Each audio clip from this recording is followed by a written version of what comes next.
నాగమణి అనే ఒక గర్భిణిని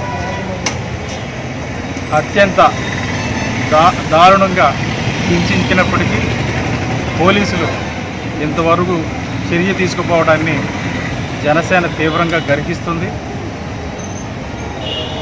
ఇంటి యజమానికి వారికి మధ్య రాజకీయంగా ఎవరికి ఓటు వేయాలి అనే దాని మీద వచ్చిన తగాదాన్ని ఆసరాగా చేసుకొని శ్రీకాకుళం నుంచి వలస వచ్చి ఇక్కడ బ్రతుకుతున్న నాగమణి సిద్ధు దంపతుల మీద ఇంటి యజమాని దౌర్జన్యం చేసి ఆ అమ్మాయి మీద దౌర్జన్యం చేయడం వల్ల ఆ అమ్మాయికి ప్రెగ్నెన్సీ పోయే ప్రమాదం ఏర్పడింది.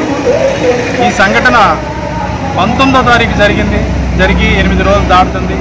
అయినా పోలీసుల నుంచి ఎటువంటి చర్య లేదు. జస్ట్ ఎఫ్ఐఆర్ నమోదు చేసి వదిలేశారు. దాడి చేసిన వారు దోషులు హాయిగా తిరుగుతున్నారు. పైపెచ్చు ఈ దంపతులిద్దరిని బెదిరిస్తున్నారు. మీరు గాజువాకలో ఎలా తిరుగుతారు, మా మీద కంప్లైంట్ పెట్టి జీపుతో గుద్దిచ్చేసి చంపేస్తాం మేము, ఇటువంటి భయపెడుతున్నారు. ఈ రాష్ట్రంలో ప్రతి ఒక్కరికి స్వేచ్ఛగా జీవించే హక్కు ఉంది, భయం లేకుండా జీవించే హక్కు ఉంది. అటువంటి హక్కుని కాలు రాస్తున్న వ్యక్తుల్ని అరెస్ట్ చేసి తక్షణం లోపల పెట్టాలి. ఆ కుటుంబానికి న్యాయం జరగాలి. ఒకవేళ పోలీసులు సరైన చర్య తీసుకునే పక్షంలో జనసేన రోడ్ల